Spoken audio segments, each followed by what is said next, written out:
ধানমন্ডি ৩২ নম্বরে শেখ মুজিবুর রহমানের বাড়ি বুলডোজার দিয়ে গুড়িয়ে দিতে যাওয়া বিক্ষুব্ধ ছাত্র জনতাকে বাধা দিয়েছে আইনশৃঙ্খলা বাহিনী। এ সময় ধাওয়া পাল্টা ধাওয়া হয়। ছাত্র জনতাকে ছত্রভঙ্গ করতে লাঠিচার্জ করা হয়, নিক্ষেপ করা হয় সাউন্ড গ্রেনেড।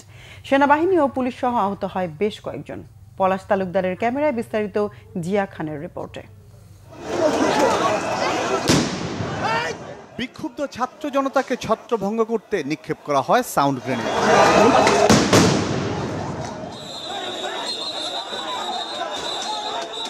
লাঠিচার্জও করা হয় বুলডোজার নিয়ে শেখ মুজিবুর রহমানের বাড়ি ভাঙতে আসা ছাত্র জনতার উপর।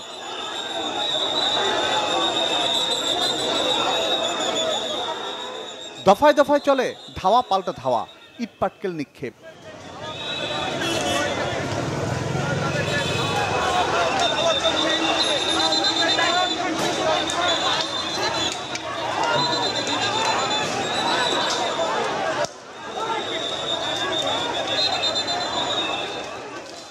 সোমবার দুপুরে ঢাকা কলেজের মূল ফটক থেকে বিক্ষোভ মিছিল ও বুলডোজার নিয়ে ধানমন্ডি ৩২-এর দিকে রওনা দেয় ছাত্র জনতা।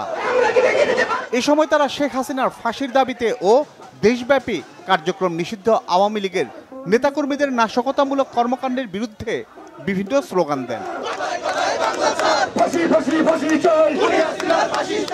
এক পর্যায়ে তারা স্লোগান দিতে দিতে ধানমন্ডি ৩২ নম্বরে পৌঁছলে দুটি বুলডোজার আটকে দেয় পুলিশ ও সেনাবাহিনীর সদস্যরা। আমরা ইতিপূর্বে একবার ৩২কে ভেঙেছিলাম, তারপরেও আমরা এটার ধূলিসাৎ করতে পারিনি।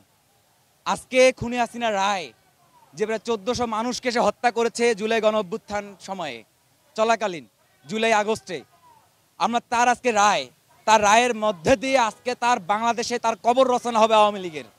আমরা সেই লক্ষ্যে তার যত স্থাপনা আছে আমরা চাই সেগুলো ধূলিসাৎ হয়ে যাক। দুইটা বুলডোজার নিয়ে আসছি আমরা, এটা আজকে সে নিচের যে পিলারের শিকড় আছে মূল শিকড় টুকরা ফেলে দেবো এখান থেকে আমরা।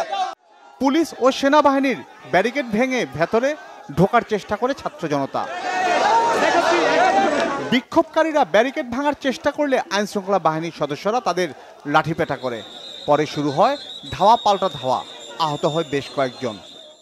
নিচে ধাক্কা দিয়ে ফেলে লাঠি উস্টা, তারপর হচ্ছে রাইফেলের সামনের অংশ দিয়ে আমাকে নির্মমভাবে কিভাবে আঘাত করেছে। এখানে দেখেন আমার কপালে, দেখেন এখানে আবার এই যে এইখানে দেখেন কিভাবে মেরেছে।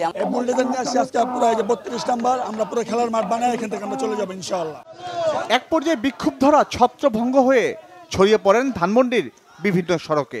বিক্ষিপ্তভাবে অবস্থান নেন তারা। অপ্রীতিকর পরিস্থিতি নিয়ন্ত্রণে সতর্ক অবস্থান নেয় আইনশৃঙ্খলা বাহিনীও।